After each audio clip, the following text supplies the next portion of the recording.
Thank you very much, Mr. Chairman. Thank you also to AKEFEMA and all the people that have been involved, to Essential Drugs, of course. You guys are absolute pillars of strength in East Africa, and it's great to be invited. And I really hope that I can do a little presentation that might excite you. It's the end of the day. One of the previous speakers said, if we have no more energy, we are dead. So I hope you still have some energy, because I've got lots of energy, because I want to talk about one of my favorite subjects, and something that I think is completely underrated, completely ignored, and it comes at a big cost to the industry. And I want to talk about coccidiosis, but I want to make a statement today, and I think it's brilliant, all the presentations that are being done, talking about all the wonderful ingredients in feed, how to produce quality feed. We need to know, you as feed millers need to know what makes good quality feed, absolutely. But I want to make a statement, and in addition, you also need to know when problems occur on the farm and your feeds are really good quality, what is going on that farm, what is happening on the farm. In other words, you need to know if you produce good quality feed and there are still problems with performance, why and what is happening. Because I know how farmers are. Farmers will say, your feed is bad quality. Your feed may be good quality. There may be a management problem on the farm affecting the performance of the animals, but there could be a disease or diseases or a complex of diseases on the farm that could be performing problems and causing poor performance results. And that is why it's important for you as feed millers to know, in a position where you are being confronted about the quality of your feed or about the performance of your feed, that you need to know there are other reasons. And the problem is that in the feed milling industry, generally we are tracking our raw materials well, we are tracking our ingredients, we are tracking our nutrients pretty well. The farmers are not tracking the diseases very well, particularly in Africa. And one of the main problems is coccidiosis. It is a big problem. I've been involved in the industry more than 30 years. I started off in coccidiosis. Today, I'm still talking about coccidiosis. This little organism is smarter than what we think. It causes a bigger problem than what we think. And if we don't know how we are dealing with it, we are not informed about it, we very easily can be into a situation where the farmer could be battling with coccidiosis problems, amongst other things on his farm, and he's blaming your feed. Do you understand why there's a connection? Why there's an importance? There's a connection between us as suppliers of veterinary products and you as feed manufacturers. Because it is about the quality of the feed, but it's also about the other things that can affect performance. Because the first complaint the farmer will say is, your feed's not up to scratch. I watched a television documentary, and funny enough, it was about the Masai Mara not too long ago. And the title of the documentary was The Eternal Battle. And it wasn't the eternal battle which we always think about between good and evil. It was the eternal battle between lions and hyenas on the plains of the Masai Mara. And how that battle continues day in and day out for resources. How the hyenas try to steal the meat of the lions after they've killed the animals. And to me, coccidiosis and poultry production, particularly in animal production, is like an eternal battle. We have not controlled this disease. I'll show you some things which will make you quite scared about coccidiosis. But we have not controlled. This disease is far smarter than what we think. We think we're one step ahead. Meantime, this little organism, and it's tiny. It's smaller than what your eyes can see. You can only see it on a microscope. But it's all over. It's in Kenya. It's in every single country. In the US, with all the problems they've got, with all the modern technology they got, guess what's the number one disease in poultry in the US? The one that gives vets and nutritionists the most sleepless nights? Coccidiosis. Okay, so I'm going to focus a little bit on strategies. I want to tell you a little bit about this organism. I want to tell you the problems I see in Africa, and it's a real crucial issue to discuss. And I think the action needs to be taken to control these kinds of erosive diseases. There are quite a few, but coccidiosis is one of the major ones. So let me tell you a little bit about, how do I change this? There we go. So I'm going to tell you a little bit about the parasite. I've got so many slides, guys, and there's not enough time, so I'm going to just touch on a few really key things. If any of you want to stop me or ask something in more detail, you're more welcome. Most welcome. But I want to discuss some of the key elements I'll probably have about 10 points in total, which I think are really key issues for us to consider with coccidiosis. The impact on performance. How do we diagnose coccidiosis? Because that's part of the problem. The farmers cannot see coccidiosis. They don't know about it, and it's there. And then they blame your feed for it, okay? And then a little bit about what effects it has on the birds, some of the control strategies throughout the world, and some of the latest products to control coccidiosis. As Huvepharma, we are very much invested in this disease. We are fighting it all over the world. We have products available. There are other very good companies with very good products as well. So I want to tell you a little bit. And this is this is where it starts, okay? This is the intestinal tract. In the modern broiler, in the modern producing animal, the intestinal tract is the hub, it's the engine where everything is happening. It's the center of where everything.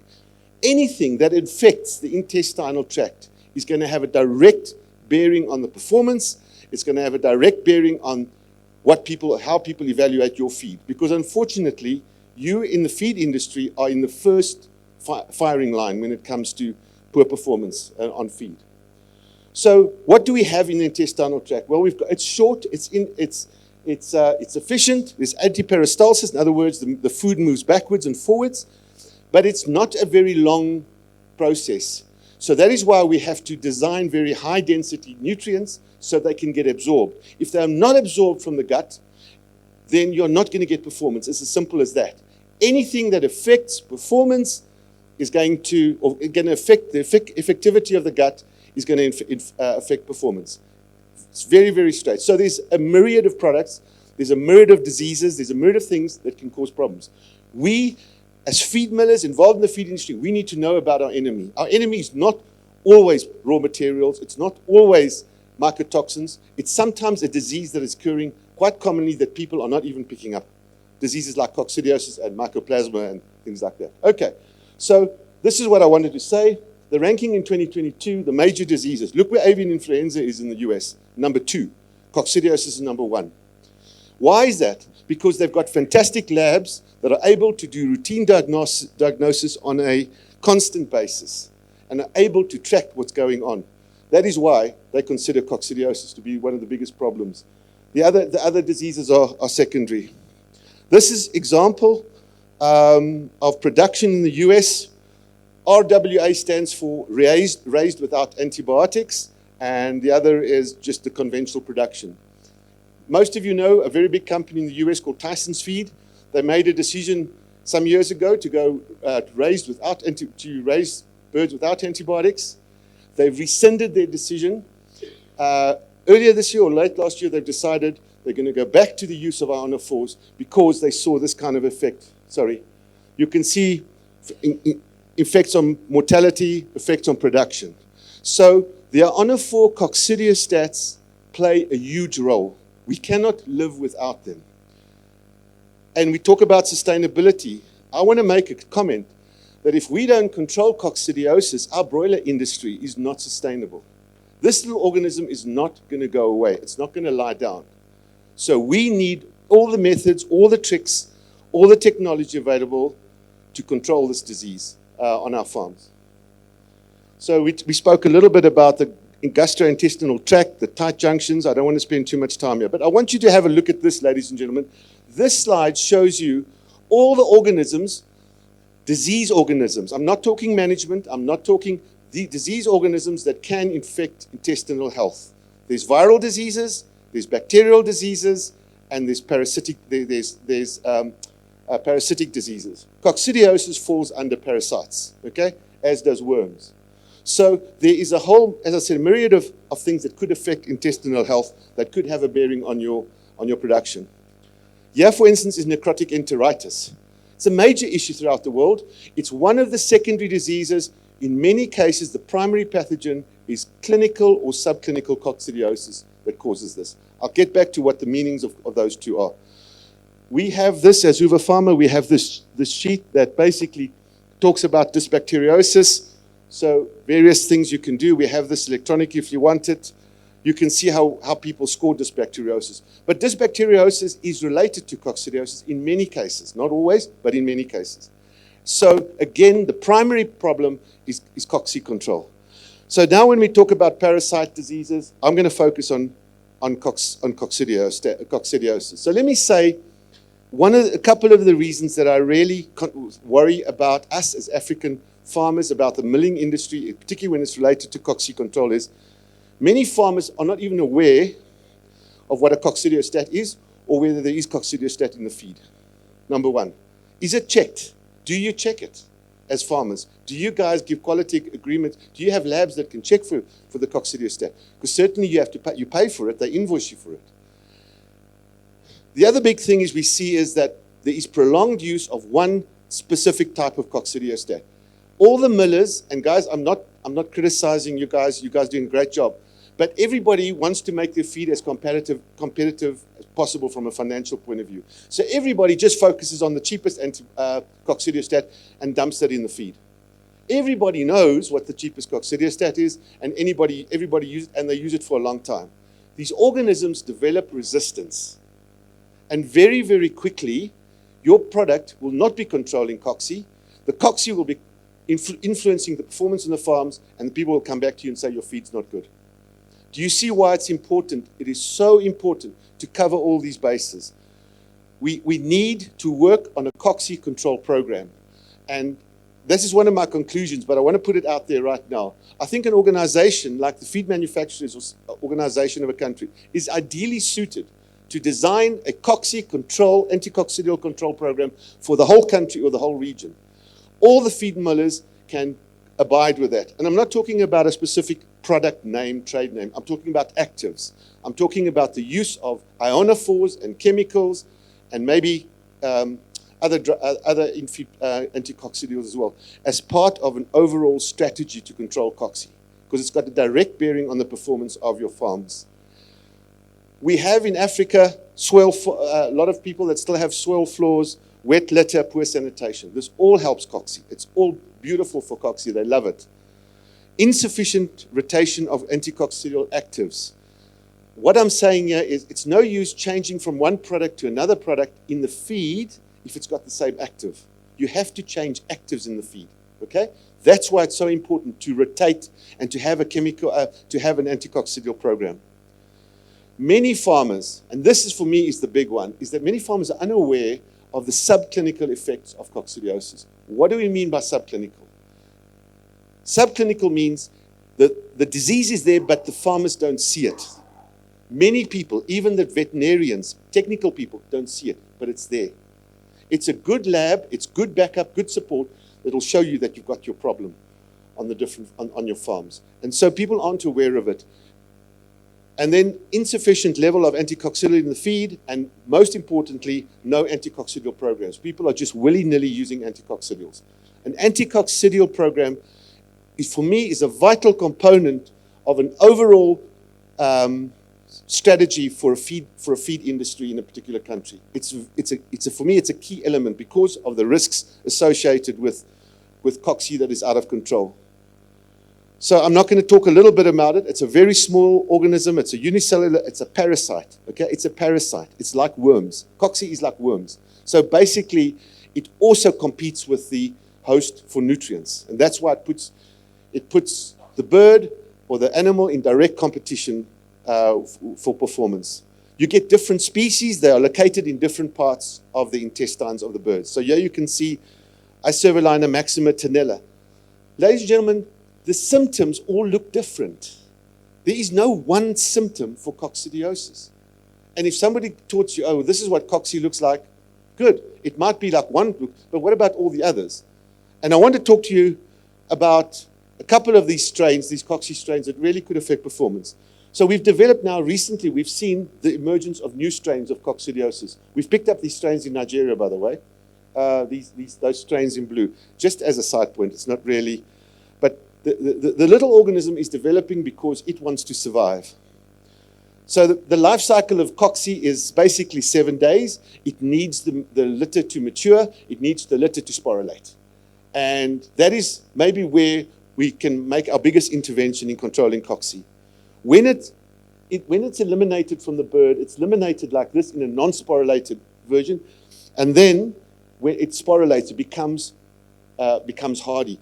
At these levels, when it's a spore in the litter, you can use the best disinfectant in the world, you're not going to get rid of cocci. That's how it survives. There's 2 or 3 specific disinfectants that work for cocci, but by and large, regular disinfectant sanitation, you are not able to.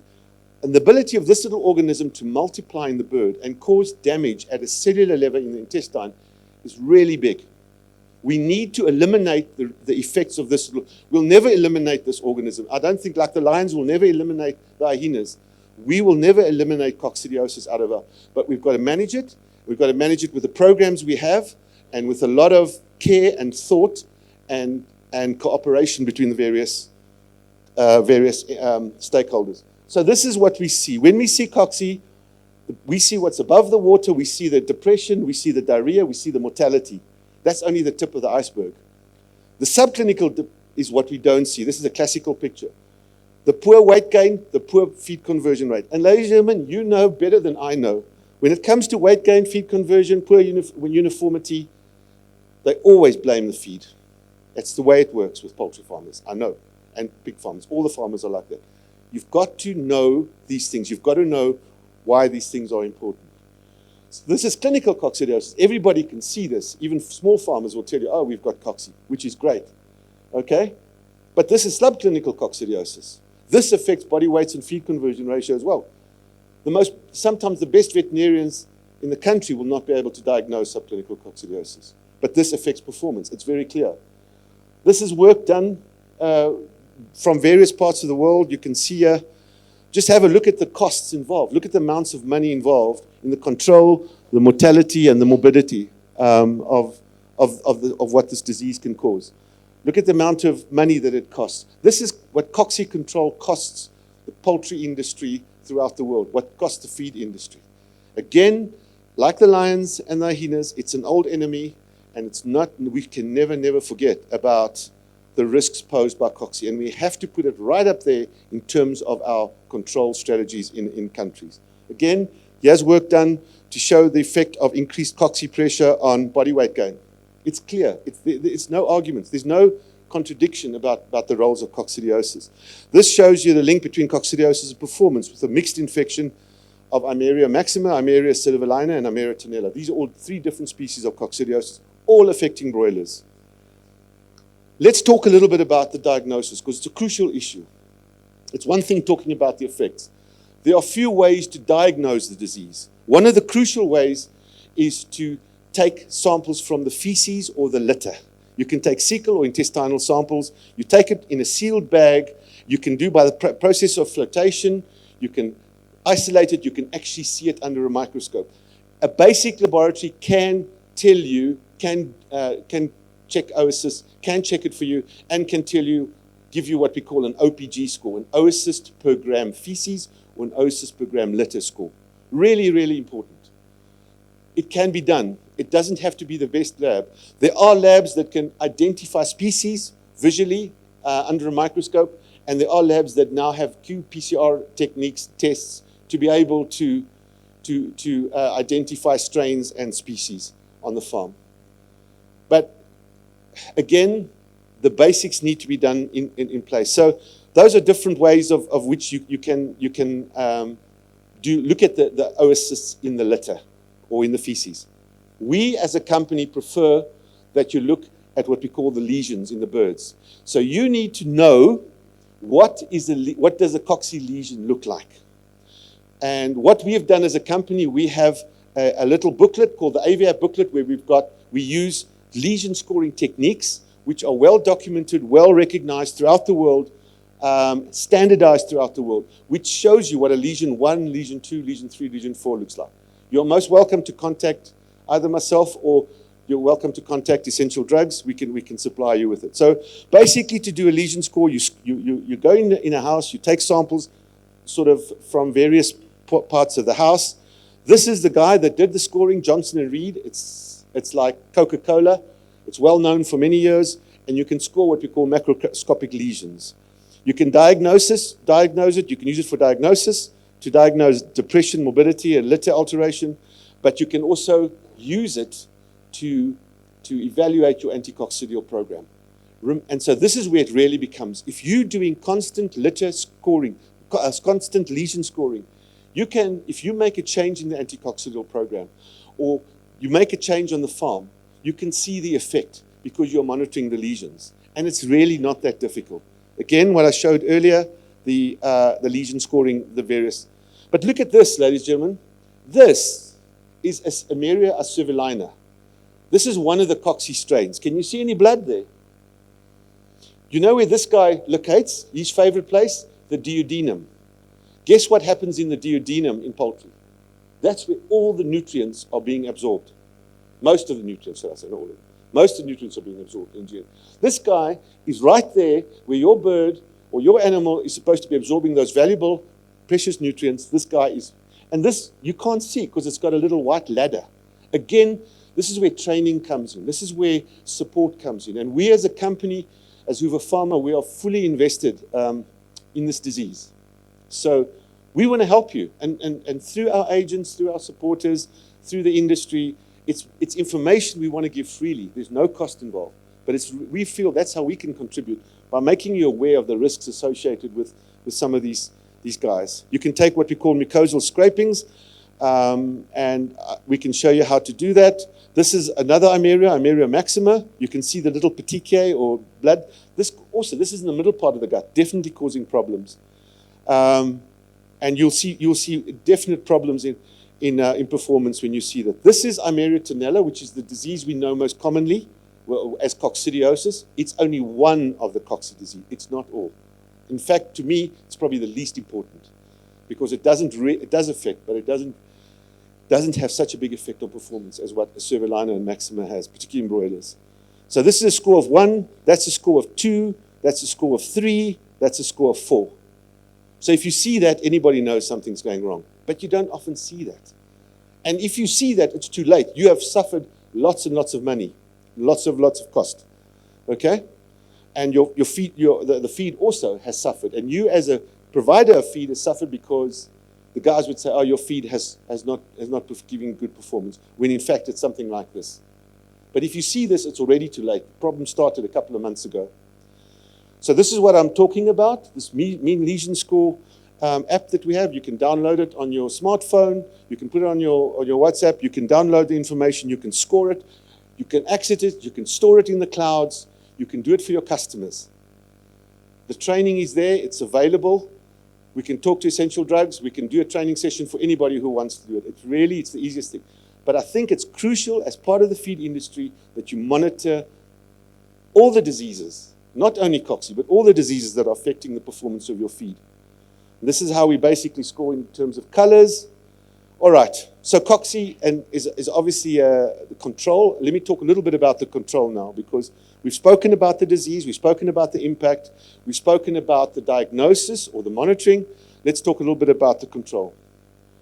So I think really important to evaluate the efficacy of coccidiostats. Coccidiostats are different. They're not all the same. And no coccidiostat will work forever. There is no perfect coccidiostat.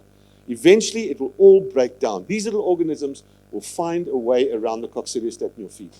The question is, are you going to allow that to happen because you just couldn't bother and want to just supply the cheapest coccidiostat? Or are you going to be actively involved in getting a program based on various criteria to try to protect yourself from these guys? Then choose an appropriate program and then try to do to restore what we call sensitivity. In other words, sensitivity means to recover the effectivity of the product. There are a lot of coccidiostats on the market. These are just those that are registered in Europe. Our companies are all in green, so you can see we're a major role player in the world in terms of cocci control, and we are very much involved with this organism that we work with. There are mainly three types of coccidiostats that go in through the feed. It's really important that you guys know that, because there's positives and negatives. There's the ionophores, okay? We call them the ionophores, which are basically the traditional ones. And I'm talking about monensin, selinomycin, lasalicid, narracin, semduramycin. These are anaphors. Most of them, it'll take a longer time to get resistance, but when you get resistance, you'll get resistance, and you will. There's just no doubt about it, okay? The chemical anticoccidials, you get fantastic performance with the anaphor, with the chemicals, but all chemicals will give you resistance much faster than what an anaphors will give you. Here we are looking at clopidol, diclazerol, ribenidine, are all examples of chemical, and proleum are examples of chemical anticoccidials. And then you get combination products. Throughout the world, the combination products have grown in popularity because the disease has grown in significance. So when we talk about a combination product, we talk about a product that has got nicarbazine in combination with monensin, like the one we have, or nicarbazine narracin, or nicarbazine semduramycin. These are all different. These are your big guns in cocci control. You want to use them when there's trouble. You want to use them when there's trouble. You don't want to just use them willy-nilly. They're not the cheapest, but you'll see it. If there's cocci resistance and you use one of these guys, you'll see improvement in performance significantly in a very short time. That is why, really, let's think about how we're going to use these different. All of them have got advantages and disadvantages. So basically, these are the chemical structures of the ionophores. They operate by allowing the ions, or influencing the transmission of ions across the membranes of the little protozoa. That's how they all work, to a lesser or greater degree. Results taken from the US, we can see differences in chemicals. For instance, this is chemical drugs. You can see differences in body weight gains, all using the same strain, using different actives. There are differences amongst the actives. And significant, you could see it's from 1.73 FCR to 1.60 FCR, just by changing the coccidiostat in the feed. This is the combination products. Again, you can see significant differences between feed conversion and body weight, just changing the coccidiostat. So please do not forget about the role that a coccidiostat plays in the performance of your feed. This is, again, performance results. Yeah, we can see if you use, this is what I was referring to earlier, the combination product. If you use monensin and nicarbazine versus just monensin on its own or nicarbazine on its own, you can see the performance benefits that you get. That doesn't mean you have to do it all the time. But when the chips are down, or when there's high period of high risk or high problems for cocci in an area or in country, that's when you need your heavy guns. When the war is tough, that's when you need your big guns. And that's how we approach this. Another very important thing from a feed mill perspective is the formulation of the product, how it is made. Our products are all microgranulated, which allows for spray, which allows for mixing of the product much better and less carryover. Not all products are properly microgranulated. Doesn't mean they're bad, but there are differences in the formulation. Right, cocci control programs. It depends on the cocci pressure.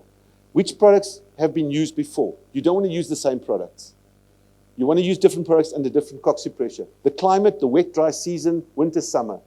The dynamics of different species. Certain strains only come out after 7 weeks, 8 weeks in breeders, 12 weeks. Others are much earlier. Which strains are you trying to control? Okay, so it's really important to follow trends. Basically, when we look at programs in the broilers, we get what we call shuttle or dual programs, where they use an ionophore type anticoccidial in the starter, finisher, and grower, and then they'll use a chemical at the end, or vice versa. They'll use a chemical first and an ionophore.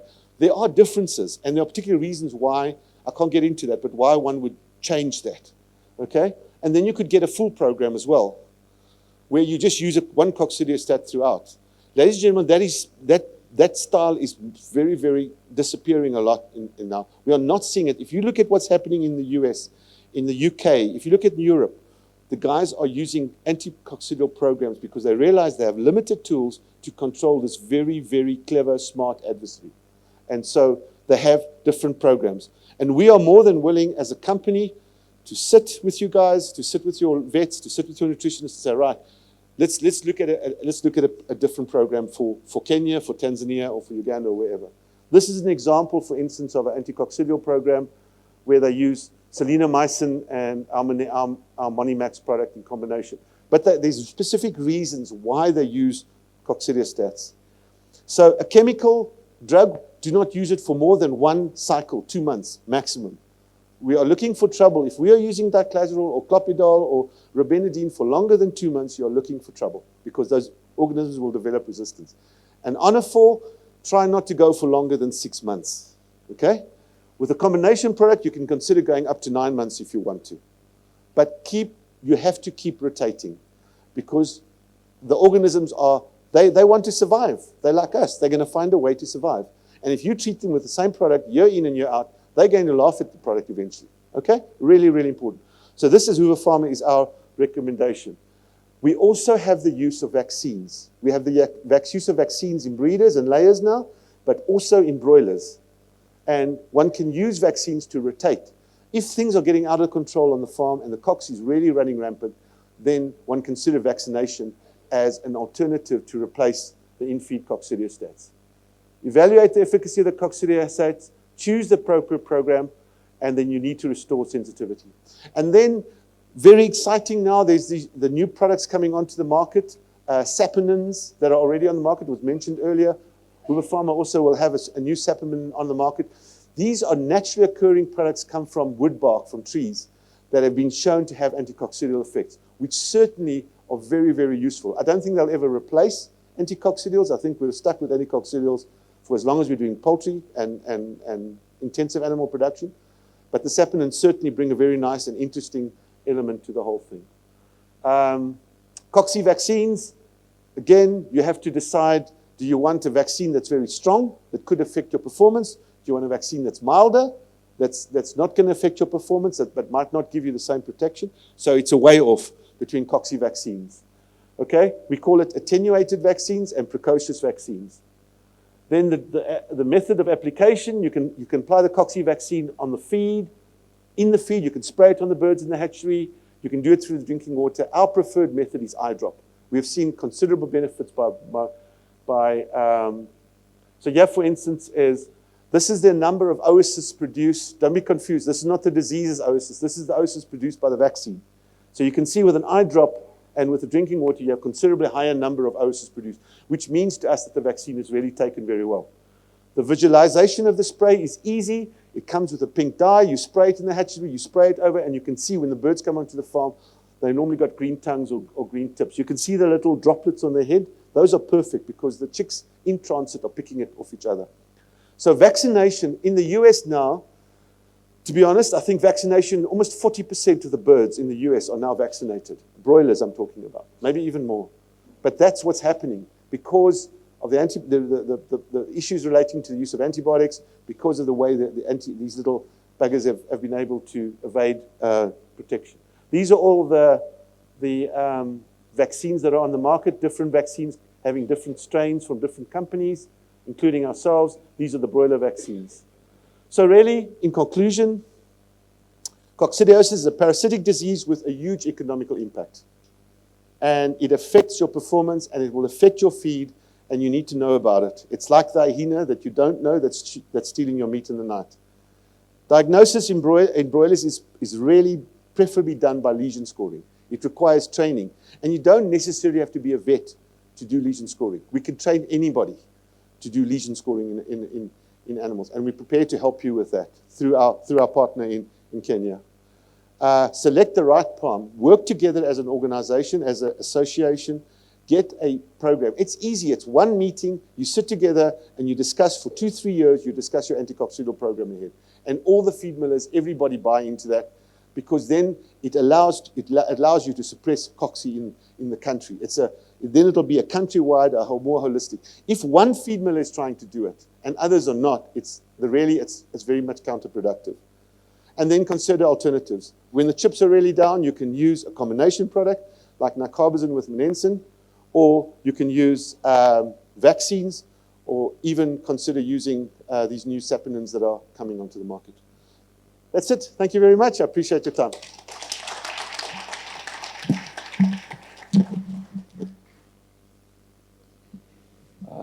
Thank you, Dean.